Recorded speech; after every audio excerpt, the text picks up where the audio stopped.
Hey guys, I'm Kara, and today's video is all about one of my favorite fish, and that is pufferfish. I know there's a lot of pufferfish lovers out there.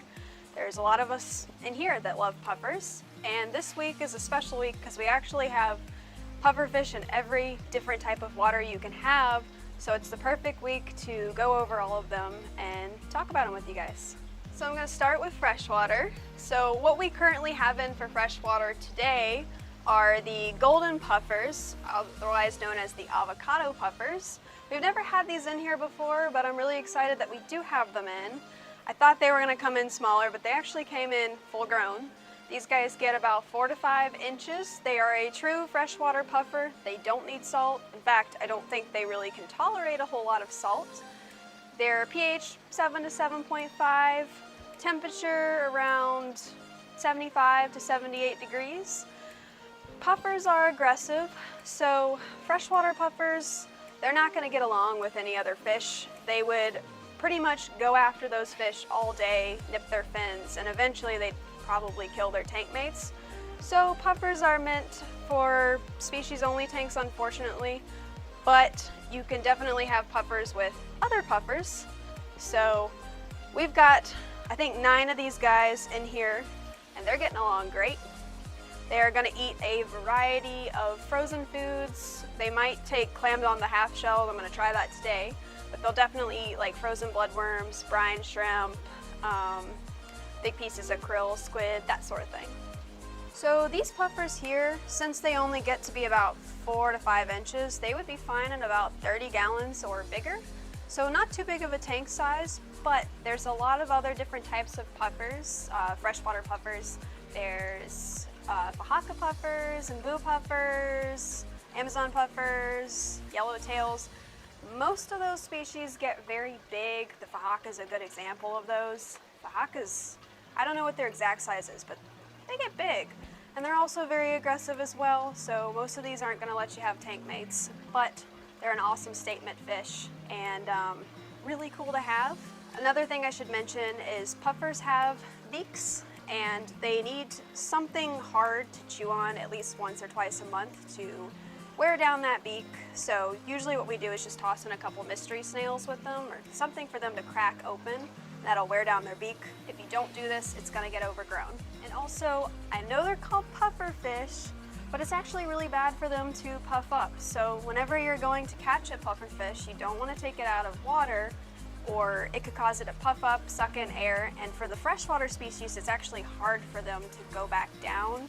It's kind of like a last resort defense mechanism for them, so definitely don't try and get your pufferfish to puff up because it's not fun for them.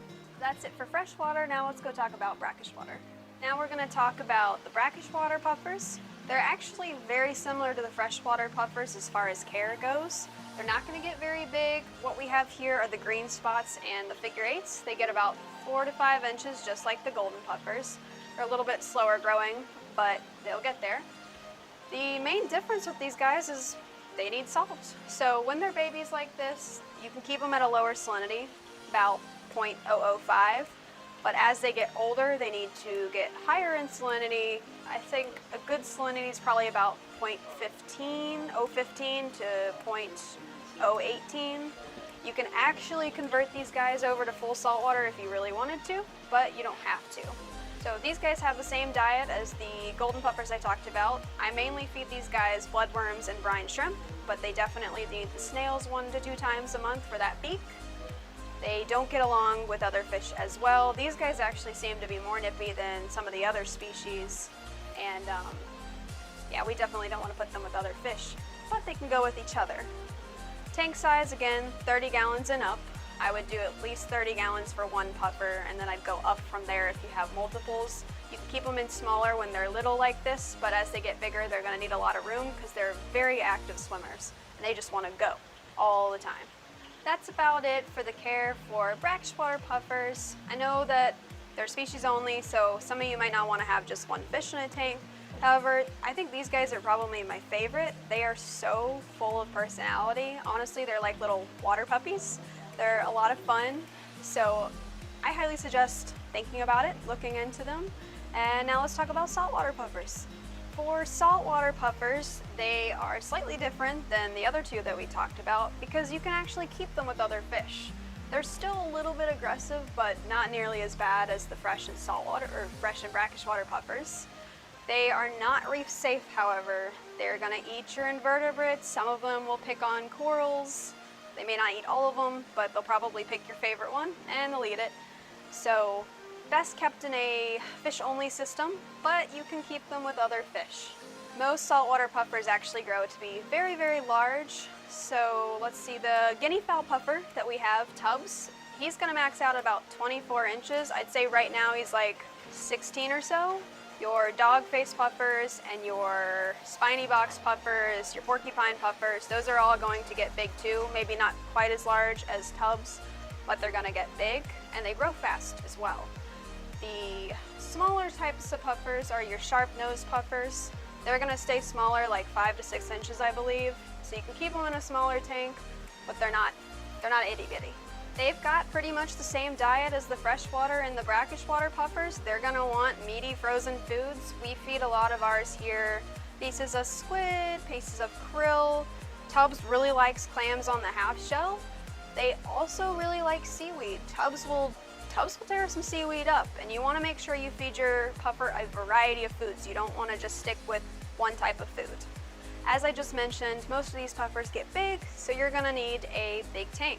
Sharp-nosed puffers, I would say you could probably keep in as small as 30-gallon, but I would go bigger if you can.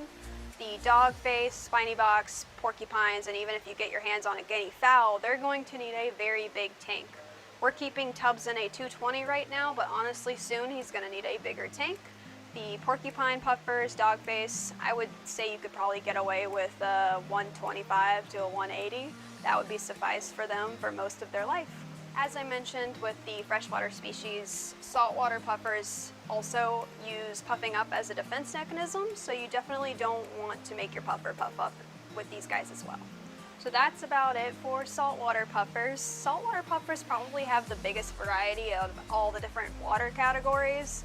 There's literally so many different colors and shapes, sizes, face shapes. My personal favorite are the porcupine puffers and the guinea fowl puffers, but maybe you like the sharp-nosed puffers. But you should definitely think about getting them if you're into saltwater puffers. Thank you guys so much for watching. Please subscribe to our channel, follow our Instagram, our Facebook page, and check out our website because we give away stuff almost every month. And I'll see you guys in the next video.